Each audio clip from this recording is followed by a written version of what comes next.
Football season is also tailgating season, and at Four River Smokehouse for a limited time, take $5 off on orders of $25 or more when ordering in-store or by phone when you mention Gators Breakdown. Want more Gators Breakdown? Join Gators Breakdown Plus. Starting at $3 a month, get access to unique episodes, plus a blog, chat room, giveaways, shout-outs, and more. Gators Breakdown Plus is furthering the interaction with fans and listeners like you. Head to gatorsbreakdown.supportingcast.fm to join Gators Breakdown Plus today.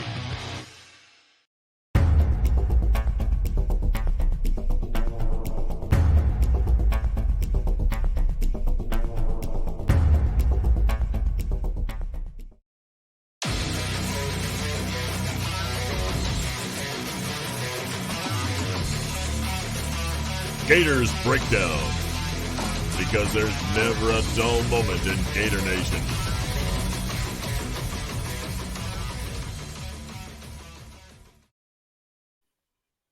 The Gators Breakdown podcast is ready to go. I'm your host, David Waters, and you can find me on Twitter at GatorDave_SEC. Plenty to talk about, but not necessarily a game preview this week. It's Florida at Samford.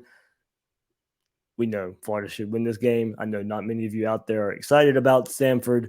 We'll get into it a tiny bit here, but it's more about off-the-field talk right now, even though it's during football season. A lot of the talk around Gator Nation right now, staff changes. So with that, let's talk defensive coordinator today.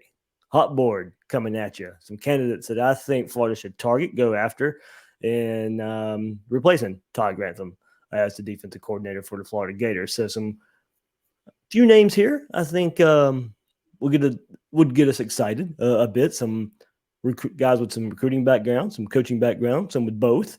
Of course, you want both here, but more. Some of them may be more known for one than the other, but we know the recruiting part's got to get figured out here. But I'll go both angles just a bit here as far as looking for a defensive coordinator. So some names you are probably familiar with, some not so familiar with. So plenty of names to get in there as far as who is on my hot board for defensive coordinator for the University of Florida.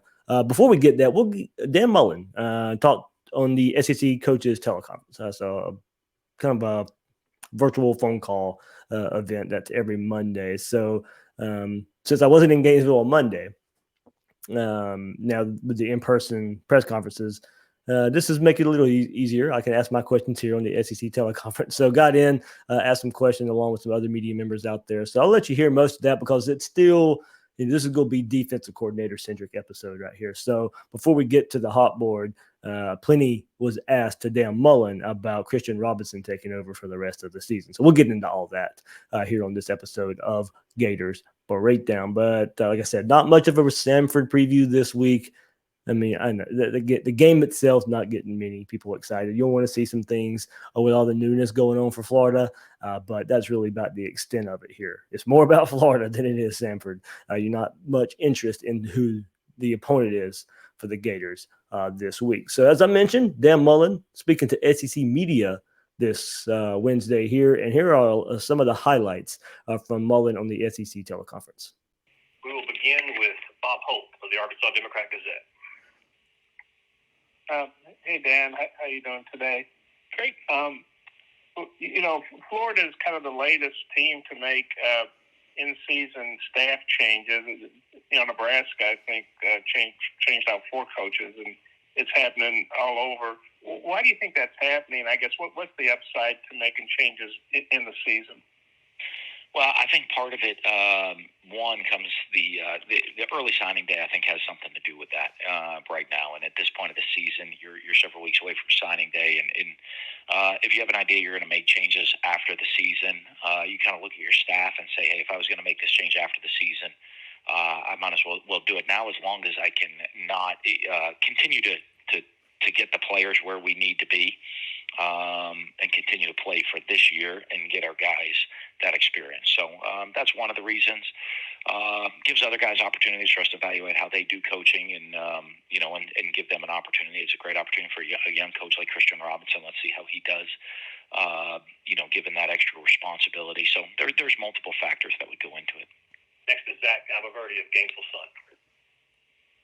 Hey, Dan. Obviously, you're no stranger to searching for defensive coordinators. You hired 6 and you were at Mississippi State. 2 of the guys that you hired went on to become head coaches. Just kind of what did you learn from those processes at Mississippi State about trying to find the right guy to run your defense? Well, I mean, it's a lot. It's finding the guy that, anytime you're hiring a coach, it's finding the guy that fits, that's going to hold the players accountable, that's going to be sound in what they do. It's going to have, the energy to get our players playing at the level that we expect them to play at. And that's going to fit in with the staff. I think all of those things are really important. And as you said, I mean, we've been very fortunate, had some great defensive coordinators throughout the year. And, I think 2 of them are now currently Power 5 head coaches. I think as other people see that too, it makes it a pretty attractive job being able to come not just to Florida, but the opportunity and looking and saying the what has happened and the development of those coaches and what it's led to in their futures and their careers. And then with the staff changes, has there been any other coaching reassignments this week, or even any personnel changes? Not anything else that I don't think I covered on Monday. Sure. Okay. Thanks, Dan. Next will be David Waters, Gators Breakdown. Hey, Dan, will you be more involved on the defensive side to help Christian Robinson and the role of the veteran coaches like Wesley McGriff and David Turner? Will their roles expand or stay kind of how it has been? Well, I mean, they're kind of doing what it is. I mean, you get the opportunity to have a guy like Paul Pasqualoni, which is, one of the best coaches I know, great football mind. His role is the one that's probably expanding the most being in there. But I'm always involved with the defense and what's going on, what the plan is. I'm not in there telling them what to run.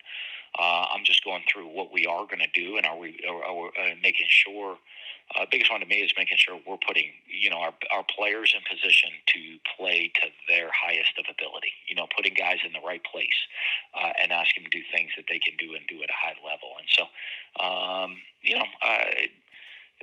I've been met with Christian and trying to make sure I'm helping him out of that. But I think we have, as I said, we have some veteran coaches in there as well. And we're not going to make wholesale changes to our defensive scheme right now. At this point right now, we're going to kind of do similar, but he's going to put his little personality on it. Put a little of his personality, not his little personality. That probably didn't sound right, but a little of his personality twist to it. There we go. That sounds better. Okay. Next we'll go to Thomas Goldcamp from 24/7 Sports.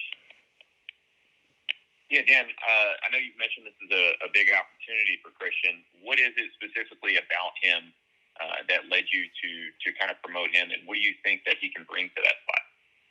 Well, I think one thing is he's been with the defense. He's been with me a long time. I think he knows the defense. He knows our defense inside out really well, and I think he's a really sharp, bright, up-and-coming young coach. So give him the opportunity to go call plays and bring some energy and excitement to the defense. And I'm excited to go watch us play on Saturday.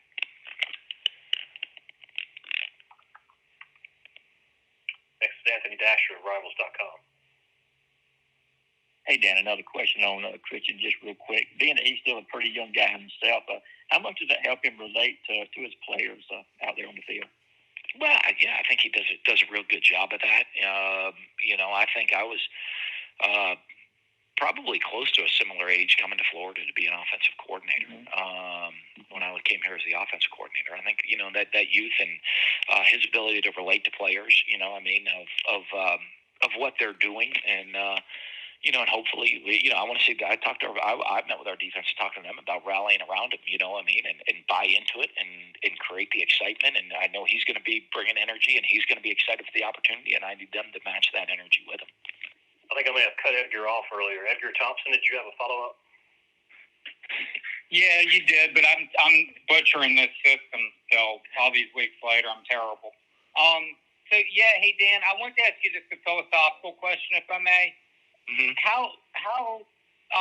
What's the challenge of self-assessing, of being open to all options, to all that kind of stuff when you're trying to, get things back on track? I mean, things work that aren't working or aren't working that work, etc. What's the challenge? I think the biggest one is you have to look and be able to check your own ego and everything that's going on. And I learned that a long time ago. I think one of the big one times that I think I learned it in careers when I first came to Florida. We were running this spread offense that was rolling, and we had different style players here, and it just wasn't working quite well. And all of a sudden you think, hey, I have all the answers with the offense that we're running. And you don't, and so you have to sit back and say, okay, one, let's just evaluate what we're doing, and are we putting guys in a position to be successful? Are our guys developing and getting better? And then be able to look at the whys. Why not? And then have the ability to look and say, okay, even though this has worked in the past, it's not currently working right now. Why not? And because you need to fix the problems, you need to know why they're not working. You don't just, you're not, if not, you're just throwing parts at the board. So you really want to evaluate what's going on and have the ability to look and say, even though I've done it this way for a long time, it's not currently working. Why is it not working? Okay, this is the reason. This is the why. Okay, then what is the why to fix why it's not working? And then you go and figure out how to do that, and then you make your changes, and you get better. Is that a constant conversation running through your head right now? And are you writing stuff down? I mean, what's your process? I do. I mean, I'll be honest. You learn that as a coach. You're always getting better. You're either getting better or you're getting worse. And sometimes staying the same makes you better. Sometimes changing makes you better. Just change doesn't make you better, but staying the same doesn't make you better either. At times you have to look at each scenario is different, and where we're at and how to do it, and that's a constant evaluation. I think that's one of the great pressures, I guess, as a head coach is you are constantly evaluating everything on how to improve the program, because as the head coach, I'm responsible for every aspect of this program. There you go. Responsible for every aspect of the program. So there you hear from Dan Mullen on Wednesday, SEC Coaches Teleconference. And just to kind of summarize and discuss just a bit before we get into the defensive coordinator hot board here. You said to make the changes now was, he didn't say this on Monday. It didn't, interesting. He brought it up this today in this setting, that these moves also made for early signing day. Mentions recruiting here as an aspect of getting rid of Todd Grantham and John Hevesy. And so you can weigh that a couple ways. I mean, if you knew you were going to make the moves, as he said, he was probably going to make these moves after the season anyway, just decided to go ahead and do it. Well, if you knew you were going to go ahead and do it and you wanted to get a jump start on recruiting, then these moves probably could, and I know we've said this along the way, could have been made well before now, maybe after the LSU game, maybe earlier point in the season when these moves could have been made. And, of course, these couple weeks in between here, probably nitpicking, not that big of a difference. But I think if you knew a few weeks ago, then you probably could have made those moves then. So, if recruiting was that much of a part of it, you knew you were going to eventually get rid of them after the season, and it took that performance Saturday night. And that leads me to believe there might have been just a bit more pressure to go ahead and do it after that performance, leading to instead of just Dan Mullen making it himself. As I said, I think the moves are going to be made anyway. But I just think that performance Saturday night absolutely sped it up from many angles there. And maybe Mullen would have made the move anyway after that ugly performance Saturday versus South Carolina. One interesting, another aspect of it, and he was, asked about hiring some good defensive coordinators back in his time at Mississippi State. And I think we have to remember, and what we'll look for as we discuss this defensive coordinator hot board, is his two best, Manny Diaz and Jeff Collins, they weren't promotions from within. Those were guys that came in, Dan Mullen identified, brought them in as defensive coordinators. And no matter the success right now, those guys being head coaches, they were successful enough defensive coordinators to get head coaching positions. And those come from outside of the program. Dan Mullen went and found those guys. He didn't promote from within. His two most successful defensive coordinators in his time as a head coach. So I think as we just sit here and discuss this defensive coordinator hot board, that's something to keep in mind there. As I'll go through the list here, there's nobody currently on Florida staff that's on my list right now. And we'll see how Christian Robinson does. I can't put somebody who has never called a play a day in his life as a defensive coordinator I cannot put him on this list as a hot board. I need to see. I mean, I would rather have these guys I'm about to list more than I would Christian Robinson anyway right now. But maybe he comes out and does something, but I would not go necessarily that route. I don't think Dan Mullen can hang his hat on next year, how critical next year is on Christian Robinson being the defensive coordinator. I think he's going to have to go outside of the program and hire his next defensive coordinator. And then, I asked there, of course, how much will he be involved, and can he rely on some of the veterans that's on the staff and in Turner and McGriff? And he explained there what his involvement is in the defense. Of course, he's the head coach. He's just wondering, would he be involved even more? And of course, look, no wholesale changes. We knew that. And that's one reason that was apparent going with Christian Robinson taking over for Todd Grantham. He knows his defense in and out. Mullen has a lot of familiarity with Christian Robinson as well. His familiarity with the defense is really going to help, I think, as well. But also, go back. He brought him back last season, or not brought him back, but made a stance to keep him from going to Michigan. I think Dan Mullen really has a lot of belief in Christian Robinson here. And look, I think there's stories out right now about how hard it is to work for Todd Grantham and how he would not take a lot of input from a lot of other people on staff right now. And I've been told, Christian Robinson did want to do some different things with the linebackers, but just kind of overruled there in this defense. And now he has his chance to kind of coach these guys how he wants them to, coach the whole defense how he wants them to, from front to back in the defense. He's very familiar with. He played in it. He's coached in it. And the players really respect him. They relate to him. The players really, really like Christian Robinson. I've been told that before this week, and it's been pounded on this week of how much these players really respect him, how much they like him. Of course, that doesn't mean everything that we want it to mean as far as going out there and performing, but I do think you start somewhere in a better shape in what these guys are looking for as far as a belief in a defensive coordinator and maybe getting the message across. Christian Robinson, I think, can go a long way in that. There will be a simplified approach in this defense, and of course, it makes sense. You have a guy calling first-time plays, calling plays for the first time. I think he needs to simplify it for himself. I think we've all agreed that defense needs to be simplified just overall anyway for the players' sake, and I think it will be now too. I think it just filters down from a simplified approach from Christian Robinson because he needs it, and then I also just think it helps because the players need it as well. And then Dan Mullen looking at the big picture a bit with his philosophical approach there, asked by Edgar, and it says, you have to look at the why and the why nots. Why is it working? Why is it not working? And you go back to Monday, and Dan Mullen did kind of say he doesn't necessarily know why it's not working out right now.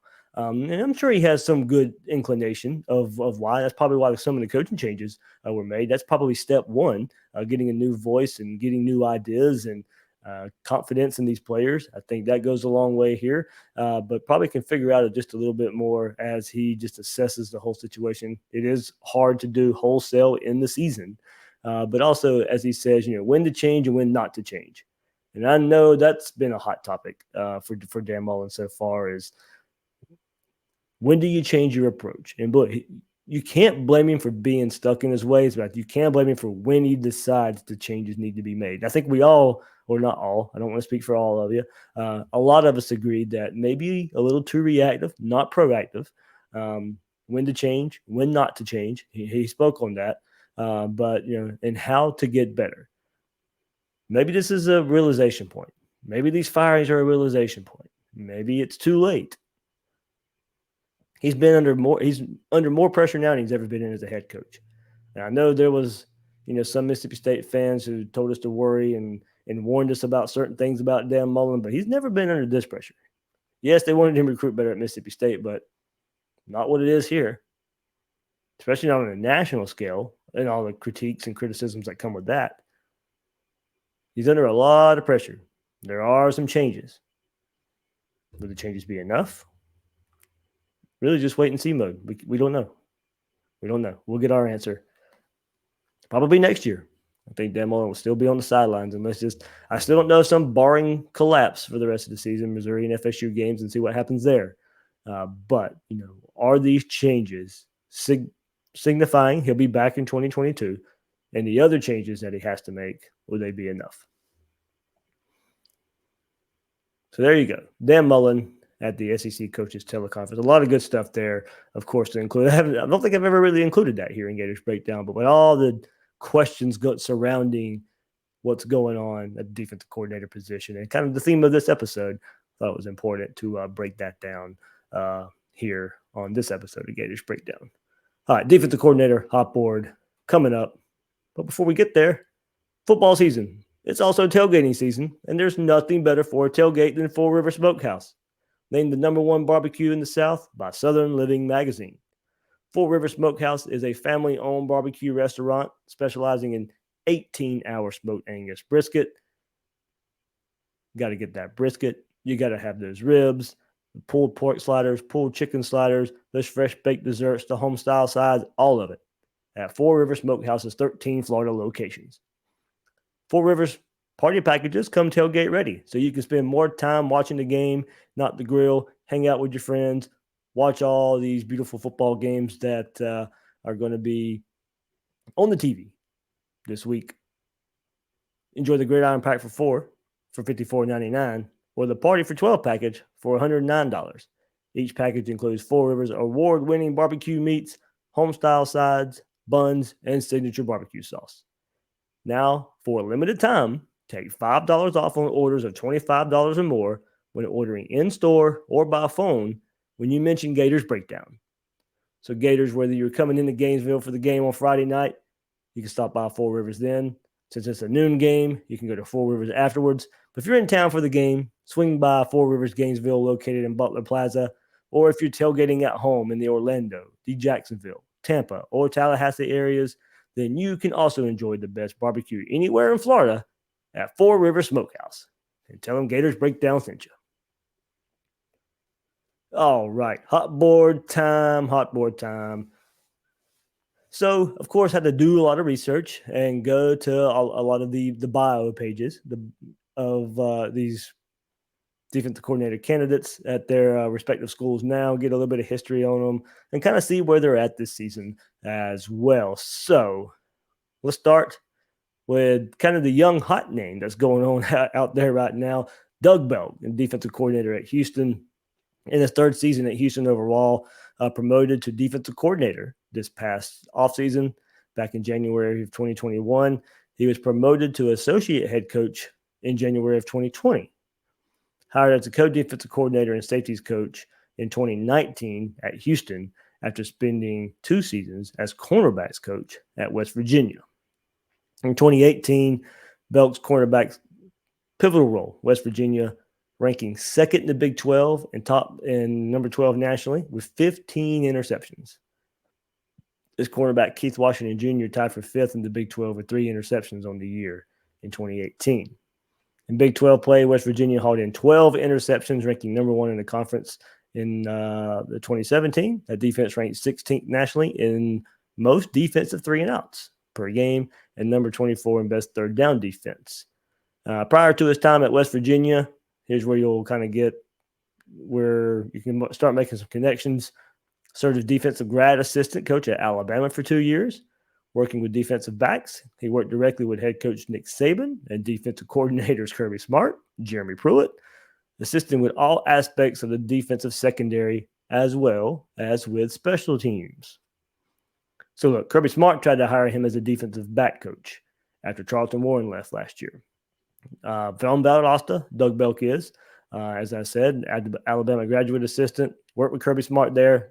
Kirby knows him, and Kirby's trying to bring him on as a DB coach last year, but he decided to stay a defensive coordinator at Houston. So it already lets you know what Kirby Smart thinks about him. But he decided, and probably the right move. You're a defensive coordinator now. Of course, a good year at Georgia as a DB coach, but you're already a defensive coordinator, so you can kind of see why Doug Belk's not making that move. But it lets you know the experience he's had with Saban, Smart, Pruitt, Smart wanting to hire him now at Georgia. You can see kind of why there's a lot of positivity around this hire or candidate. So far this year at Houston, Cougars unit ranks 4th in third down conversion percentage. 4th 4th in team sacks, 7th in first downs for the defense. Teams not converting first downs on them. 7th in rushing defense, 7th in total defense, 12th in fumbles recovered, and 15th in defensive touchdowns. So there you go. I mean, you can see now at Houston, of course, we know it's a lower level, but you can only do what you can do, and he's playing with the same level of talent as a lot of other people. Mentioned his background there, and for now, this year at Houston, ranking pretty high in a lot of categories. Cougars ranked 4th nationally in team sacks per game. Against SMU, the Cougars delivered 3 against a front that had just allowed 2 sacks all season. October 7th at Tulane, Houston notched 8 sacks in a game, the highest single sack total for them since 11 sacks in the 36-10 victory over Louisville in 2016. And among AAC Conference top 10 individual leaders in sacks, 4 are from Houston. He's a defensive coordinator, getting after the quarterback, causing turnovers as well. Houston has recovered 8 fumbles in 9 games, ranking 12th nationally, have forced a turnover in all 9 games, including 2 interceptions against USF last week. He's worked with Saban, Smart, Mel Tucker, similar scheme to what we've seen from those guys, Todd Grantham, but running it correctly with the best players that he can get out there. And that's, running the scheme with the best players. And that's what he's doing. And that's what, very similar scheme would translate well for a lot of these players, but run it better. So knows how to recruit the South. And that's nothing that can't be overlooked, of course. Recruited the South there at West Virginia, especially the state of Georgia, but he has a great reputation as a recruiter. You go out there and just start looking at articles talking about Doug Belk and how West Virginia raised their recruiting level. A lot of it was him recruiting in the South, especially in the state of Georgia. So I know want better recruiting in our own state of Florida, but it does let you know he can get the job done in another very competitive state, the state of Georgia. He was able to help West Virginia there. You would hope it can translate to Florida as well. So there's Doug Belk, one. That's the kind of young up-and-comer hot name that is out there. Somebody else I'm going to throw out there, not a lot of talk I've seen around, but Charlie Partridge up there at Pitt. Entering his 5th season on Pat Narduzzi's Pitt staff, Charlie Partridge, a lot of experience. Some as a head coach, an accomplished assistant, and well-known as a recruiter in the state of Florida. So there's a lot of contributions there. He was elevated to assistant head coach by Pat Narduzzi at Pitt prior to the 2018 season. Now his position, defensive front, and that's where he's had his specialty and dominant at Pitt, especially the last 2 seasons. High production there. An amazing 67% of Pitt's FBS 97 sacks over the 2019-2020 seasons came from the defensive line. 67% of the sacks. And his players also highly decorated. In 2020, last year, Pitt boasted the country's top defensive end duo, Patrick Jones II, Rashad Weaver. Both earned All-American honors. It was the first time since 1977 that Pitt has had 2 defensive players earn consensus status in the same season. Additionally, defensive tackle Kalijah Cansey was named freshman All-American by 3 different sources. And here you go. Partridge himself garnered postseason accolades when Football Scoop named him the 2020 Defensive Line Coach of the Year. So associate head coach at Pitt or assistant head coach at Pitt, and then also earned 2020 Defensive Line Coach of the Year. In 2019, the year before, tackle Jalen Twyman was named second team All-SC or All-American by 6 different outlets after compiling a team-high 10.5 sacks.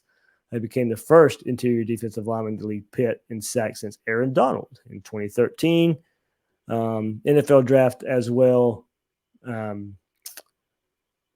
All these names that Patrick Jones, as I mentioned earlier. So Jones by the Minnesota Vikings, Weaver for Tennessee Titans, Twyman for the Vikings as well. All selected in the 2021 NFL draft. So sending guys to the league as well. So this is his second tour at Pitt. Originally served under head coaches Walt Harris and Dave Wanstaff from 2003 to 2007. Now, here's where we get kind of local a bit. He returned to Pitt after serving 3 seasons as head coach at FAU, a program in need of a rebuild, of course, on and off the field. He signed 3 of the best recruiting classes in FAU history. His 2015 class is held as the best in conference, was held as the best in Conference USA. Partridge recruited 10 players to FAU who have gone on to sign NFL contracts. So there you go. Feather in the cap for recruiting in the state. Got some SEC experience as well. 2013 season in Arkansas, where he served as assistant head coach, oversaw defensive line. Under his watch, defensive end Trey Flowers, Chris Smith, all SEC performers, also contributed to Razorback special teams. You'll notice I'll say special teams like that when it comes up because we know Florida needs some help there as well. He featured an all SEC kicker, Zach Hawker, and punter Sam Irwin, ranked 15th nationally with a 44.3 yard average. And also instrumental early in his career, one of the best 5-year runs in Wisconsin from 2008 to 2012, serving as a defensive line and specialist coach there as well. He was elevated to associate head coach and co-defensive coordinator his final 2 seasons at Wisconsin. Wisconsin won 3 consecutive Big Ten titles from 2010 to 2012, earning Rose Bowl berths each of the season. He was there from 08 to 12, and from 2010 to 2012, won 3 consecutive Big Ten titles. Partridge oversaw Wisconsin defensive front, most accomplished pupil, defensive end J.J. Watt. So there we go. This season, so far right now, Pitt boasts, they've been in the spotlight more so this year with their performance this year so far, and boast impressive national defensive rankings in 2 key categories this year, 3rd and 4th down conversion rates. And we know how important that is here at Florida from Todd Grantham, where it just was hardly ever relied upon. 3rd down, 4th down conversion rate. Pitt ranks 11th in the country, 3rd in the ACC in 3rd down defense, and lead the entire nation in 4th down defense. Only 15.4% being converted on them. 3rd down was only 31.1% conversion rate. Teams have only converted 38 of 122 3rd downs on Pitt. They're ranked nationally and 2nd in the ACC with an average of 3.4 sacks per contest, 31 total so far this year. Collected 46 total sacks last season, tied with Clemson for most in the country. Panthers compiled their total over 11 games, 1 fewer than Clemson. The NCAA credits Pitt with 58 tackles for loss this season, an average of 6.4 tackles lost per game, ranks 24th nationally there. So there you go. Charlie Partridge.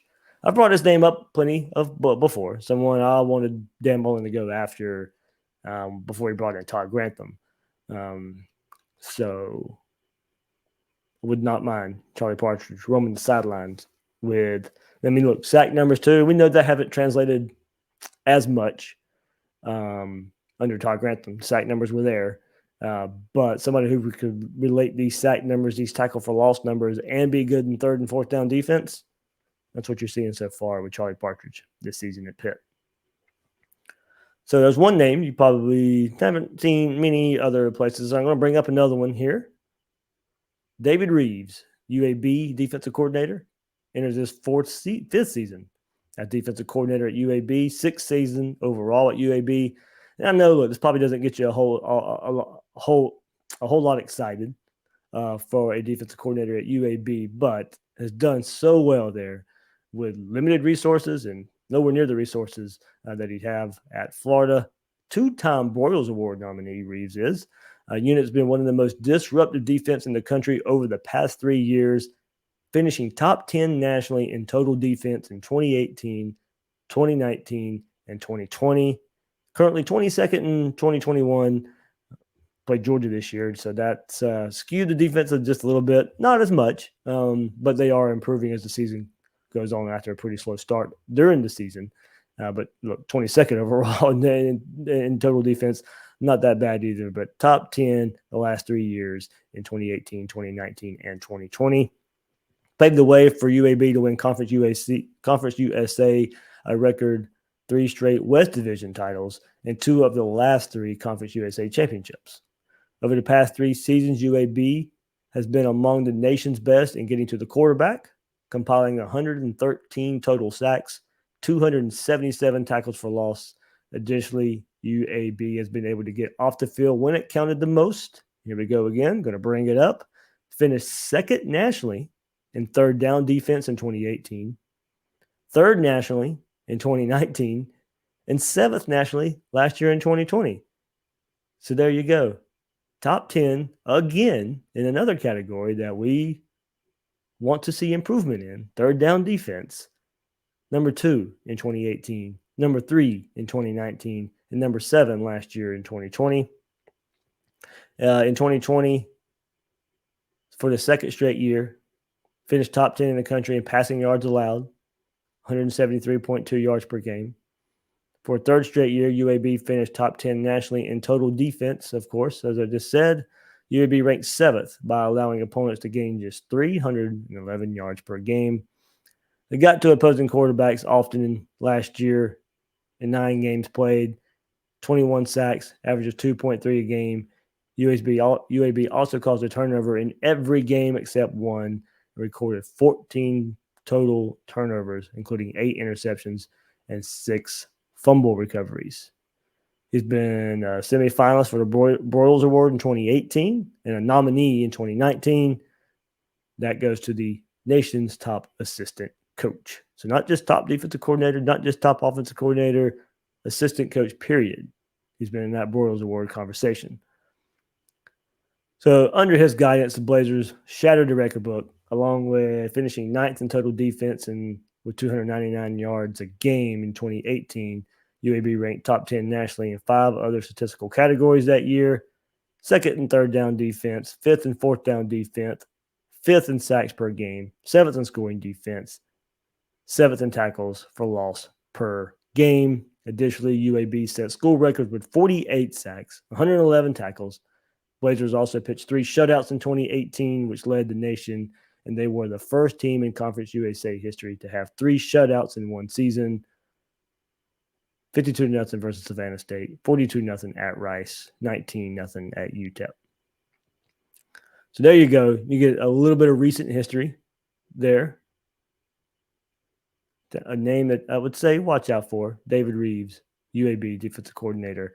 A lot of history there. I know Conference USA, UAB doesn't get a whole lot of people excited, but you can't argue with the results he's brought to the table so far. But look, turnarounds. We're talking about turnarounds here. This defense needs a turnaround. I'll go back a little further for him. In 2014, his first season at UAB, the integral part of the Blazers' remarkable turnaround, which saw them finish 6-6 after being 2-10 the year before.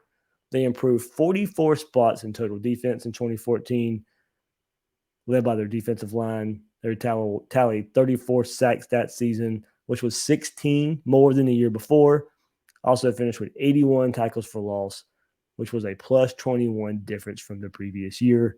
At the conclusion of 2014, defense allowed 29.9 points against them, which was an average of 14 points better than the year before, when they allowed 43.8 points a game the year before.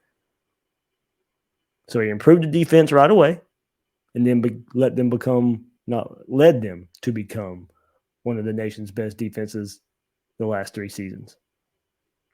So looking at it right now, where are they at? The Blazers have recorded a takeaway in 7 straight games, had a season-high 4 takeaways on 2 different occasions this year. What does Florida struggle with? Turnovers. At Tulane and Florida Atlantic this year. UAB has 8 interceptions this season, 6 fumble recoveries. Over the last 5 games, UAB has created 12 turnovers. Their 14 turnovers gain ranked the Blazers 29th nationally. What you're looking at here from their defense under him, the Blazers are incredibly aggressive, really attack the ball, no problem leaving defensive backs on an island. They run multiple sets, mostly a 4-2 base, whatever. I mean, most people run that now. That's just what you're going to get with how offenses play, but you like hearing multiple sets. And they really use their powerful, rangy outside linebackers as edge rushers. So there's your scouting report a bit on UAB's defense, led by David Reeves. So one more name you're probably not hearing a whole lot about, but I'm going to throw it out there just because of what they've been able to do recently. Now, recruiting, of course, I think you'd have to worry about that a bit. Not a lot of known names, but you're at UAB.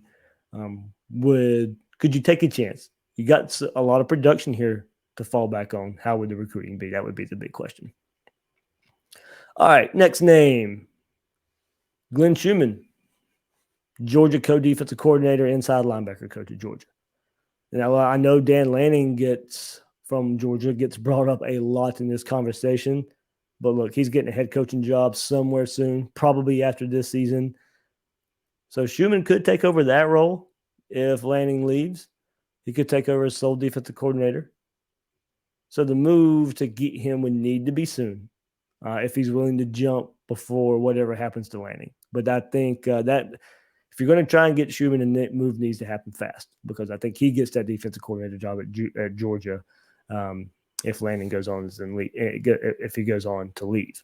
Schumann was named co-defensive coordinator and inside linebackers coach at Georgia February 2019 after 3 seasons in charge, Bulldogs of just their inside linebackers. It was all he had to worry about there, but now shares co-defensive coordinator with Dan Lanning. He came to Georgia after 8 seasons at the University of Alabama, serving 2 years, his last 2 years as Director of Player Development and Associate Director of Player Personnel.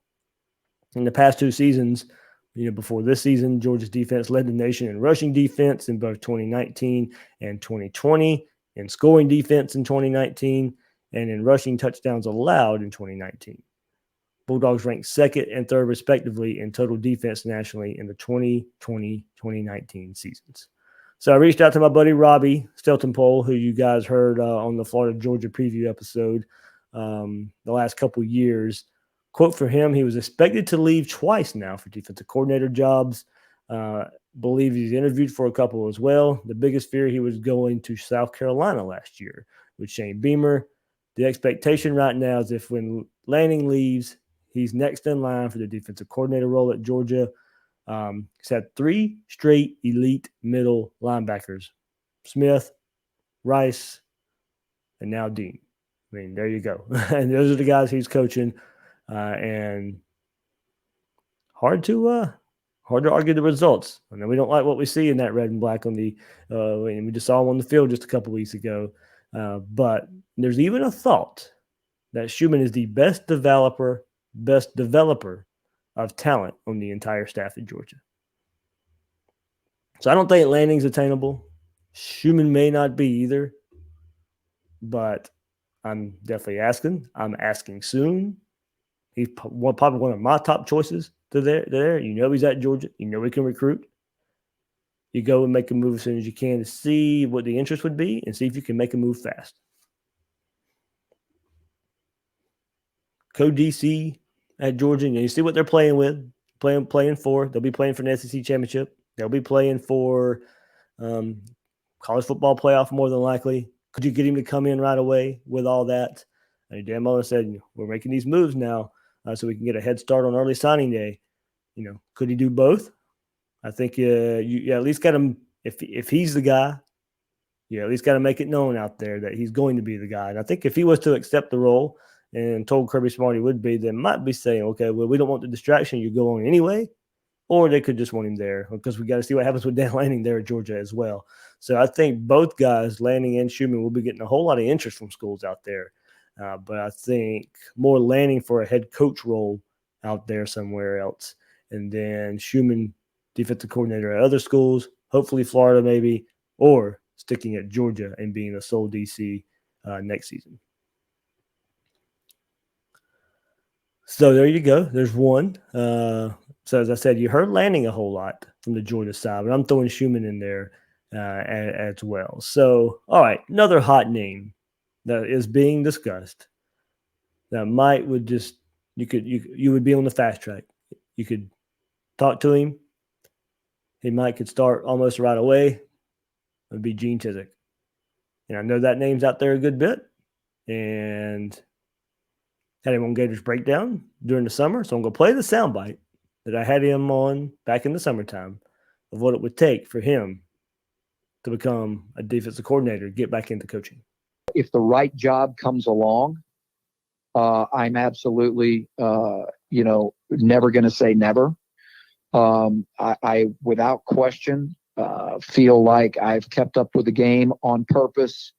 I do football in the off season, the entire off season, with a lot of different coaches. Sometimes it's doing some consulting with defenses. Sometimes it's just bringing and meeting with different coaches to stay up on the game, so that if I do choose to go back in, I won't be behind the eight ball. So I'll never say never. If the right opportunity presents itself, and it has to be a really good one, I would certainly entertain it. But at this point in my life, it has to be something really good that really excites me, because I got a great TV gig. I'm still involved with the game of football. And so I love that part of it. But again, to say that I would never jump back in, that would be misleading. But I have not found the exact one that I love. And I would have to love it, LOVE, not like it, love it. I've had a lot of likes that were offered to me, but no loves. So if that answers your question, that's kind of where I'm at on this.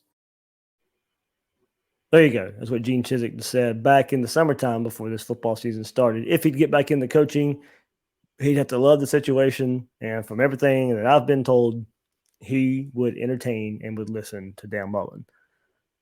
So there you go. I think it would be a possibility there. You got to go back a little bit to when he was defensive coordinator at North Carolina before he decided to take this stint of retirement. Would he become out of retirement? That was the question there, of course.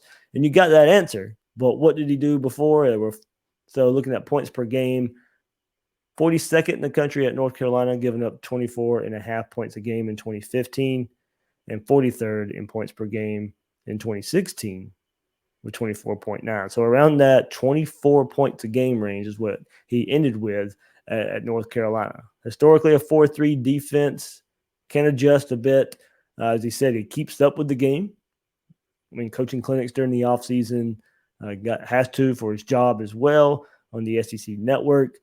Played at Florida in the 80s. You can go back and listen to the interview there for Gene Chizik if you want even more. That's pretty much the gist of it there, of what I just played for you guys. But go back to more of a background at Florida as well. So he's a Florida guy, played at Florida in the 80s. Would he entertain? Yes. Would he come back to Florida? I think he would under the right circumstance. You would bring somebody with a lot of SEC experience, somebody who knows how to recruit in the SEC. But what are the relationships like in the state of Florida? What are the relationships like in the South?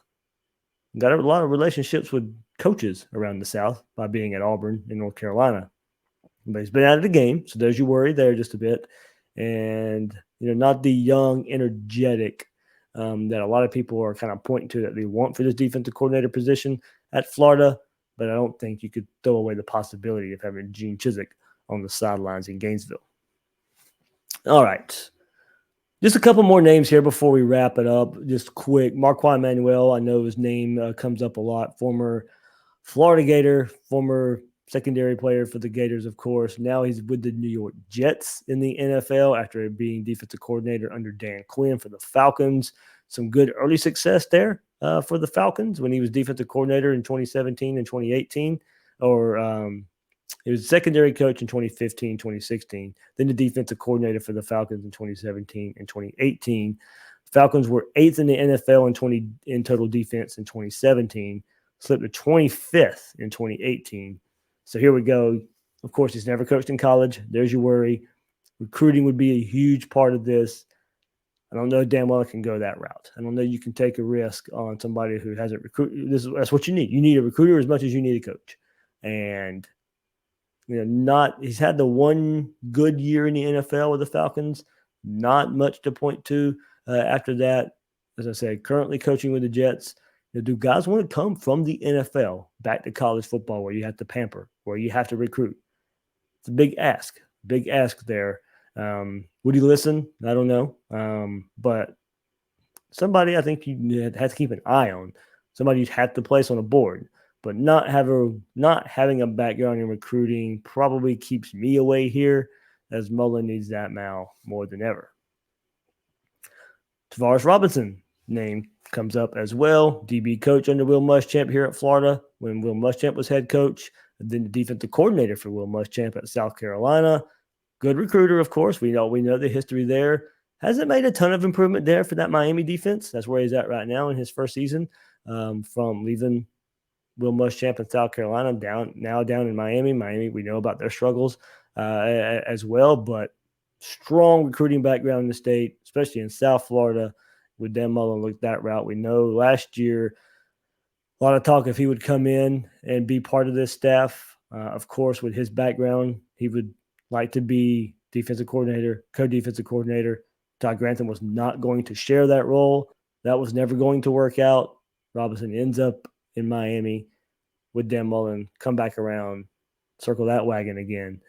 It had Robinson come in as defensive coordinator at Florida. So now one of my top choices that I just don't think is going to happen, put it on the hot board just for the sake of putting it on the hot board. I don't think it will happen, but Jim Leonhard, Wisconsin defensive coordinator, one of my top choices, if not the top choice. Now, his recruiting in the South, of course, he's at Wisconsin, but I think his reputation would probably help him a bit there, but I just don't see it. He is a Wisconsin lifer. He played at Wisconsin, probably in line for the head coaching job there whenever that comes open, but he turned down the Green Bay Packers defensive coordinator position last year. The Packers wanted to bring him on board as their defensive coordinator in the NFL. He told them no, he was going to stay at Wisconsin. I relate that to he'd probably tell Florida no as well. Maybe different. Maybe he just likes the college game overall better, and a job like Florida would pique his interest.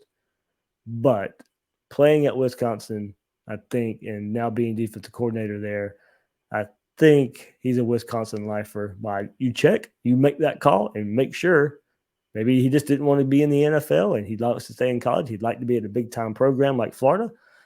Maybe a fast track to – he probably could be a head coach already at some kind of lower-tier program, but you go – you've already done it at Wisconsin. You're going to be defensive coordinator at Florida and turn that right around.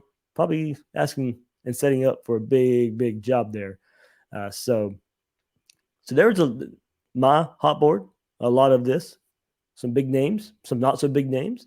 But I think, looking and what Dan Mullen and they kind of talked about today of hiring from outside the program, these are names I think you look at with the success he's had there. He's made some good hires at defensive coordinator. Of course, a lot of this would be who would come in at defensive coordinator with the hot seat talk of Dan Mullen. Look, there's a lot of reward that comes with this. Florida could have a so-so year next year. Dan Mullen does end up getting fired. But say you do turn the defense around anyway. For whatever reason, I'm not saying this happens, but for whatever reason, the offense inconsistent again and just doesn't get it done. And, it ends up being time to move on from Dan Mullen. I still think you can make this defense good enough where people would take notice and it fast tracks your career, either for another bigger defensive coordinator job, maybe a head coaching job.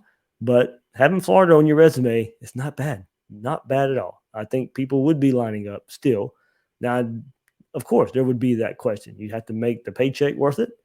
I think the reward could outweigh the risk for a lot of these guys. So which ones would listen? Which ones wouldn't listen? How could it play out? But there are guys that I'd be looking for if I had any say. Look, I don't want say in that. That's not what I'm saying at all. You guys, the staff needs to make this decision. Hopefully it's a good one, but if I could, these are some of the names I'd be looking for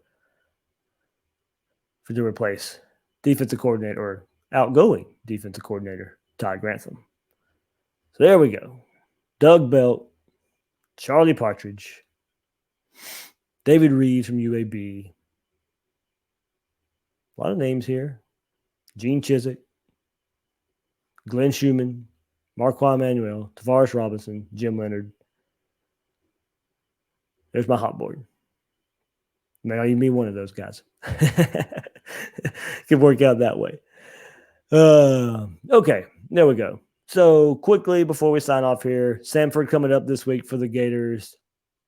Complete effort game. That's all this is. More about Florida than it is Samford, of course. Go out there under Christian Robinson. Simplify this defense. Go out there and tackle. Play with some physicality. Let the communication be on point. Get into a groove somewhat as much as you can in one game. Get your feet under it. It's gonna be a learning experience game for the defense and learning Christian Robinson style, but more importantly, Christian Robinson style just in general for himself. What does he do? This could be a good experience for him. Get his feet under him a little bit in a game Florida should win. Take that experience and move on to the final 2 games of the season. So I think it's effort. I don't know how you'll be able to tell that so much going against a team like Samford, but if you want to go out there and tackle somebody, if you don't want to go out there and tackle somebody, that'll still be apparent. But if you want to go out there and play for your coach, play for this defensive coordinator that you apparently have a lot of respect for, if you have respect for your head coach, you go out there and continue to play and finish out the season, that'll be apparent. Maybe to get their confidence back with some of these moves. On offense, of course, you go look at the other side. Does Anthony Richardson get the start? Looks like he'll play as long as he's sounds like he's healthy. Mullen did say limited in practice on Tuesday, but should be ready to go. Should be ready to play Saturday. Does he get the start? How does that look? And some young guys getting some playing time, of course. What to look out there on offense. So not a lot to look forward to in that game. So maybe you get your football fix later on in the day with these SEC games. Let's take a look at these before we sign off here on this episode of Gators Breakdown. Get some of the cupcake games out of the way this week. New Mexico State visits Alabama also at noon. Alabama coming off their close game versus LSU last week. Could be an entertaining game. Another one at noon on ESPN. Mississippi State goes to the Plains and takes on Auburn. Same time as Samford and Florida there. So does Auburn bounce back after their disappointing loss last week versus Texas A&M? Then the 3:30 game of the week on CBS. Georgia goes on the road to Rocky Top to take on Tennessee. Can Tennessee's offense do anything against this Georgia defense? Should be fun to watch. See if Hendon Hooker and this Tennessee offense can continue their trend of scoring points going up and down the field. Georgia's just overall probably one of their toughest tests as far as their defense against some kind of offense. May not matter. That defense is pretty good, but we'll see. We'll see what happens when they go on the road to Rocky Top. 4 o'clock, South Carolina and Missouri on the SEC Network. Overall, not a lot of experience there, but we'll see how. Not a lot of experience, not a lot of expectations in that game. But it's Florida's last opponent, South Carolina, versus Florida's next opponent in Missouri. You see how South Carolina responds after beating Florida last week, and then Missouri, the game at home, in preparation for Florida next week. Funnest game of the day in the SEC happens at 7 o'clock in Oxford as Texas A&M visits Ole Miss. Should be a fun game to watch. The A&M defense versus Matt Corral. The A&M defense did a good job on a pretty good Bo Nix this year. Can they do the same versus Matt Corral this week? That game, 7 o'clock on ESPN. And then also at 7 o'clock, Kentucky and Vanderbilt. And at 7:30, Arkansas visits LSU. So there is your look around the SEC this week. Also got Florida State and Miami. So pretty good games around the SEC and in the state this week. So, all right, that'll do it for this episode of Gators Breakdown Defensive Coordinator Hot Board Edition. Plenty of names there. Shoot replies. YouTube replies, YouTube comments. Let me know what you think. Let me know what you think on social media, on Twitter. Tell me if you like these names. If you don't like these names, there's some more out there. Look, I left off the Will Muschamp's, the Charlie Strongs. I don't think those moves are happening. I dealt a little bit in my own reality here. I just don't think those moves happen for Florida. So I went a route where I think Florida should look and where I think they can get someone I don't think Will Muschamp's leaving Georgia. I don't think Charlie Strong's leaving the NFL. And plus, Charlie Strong comes back to college. He's suspended for 2 games. He can't even coach in 2 games. You don't take that risk. Dan Mullen cannot take that risk in 2022. So there you go. I know those are popular hot names out there, big names out there, but I wouldn't go that route to begin with. Or I don't think that route is taken. I don't think Will Muschamp leaves Georgia for Florida. You don't go back to a place you were a head coach and become an assistant. It just doesn't happen. So could be wrong. It'd be a good hire. I just don't think it happens. So, all right, that'll do it for this episode of Gators Breakdown. I am your host, David Waters. You can find me on Twitter at GatorDave_SEC. Guys and girls out there, thanks for listening to this episode of Gators Breakdown.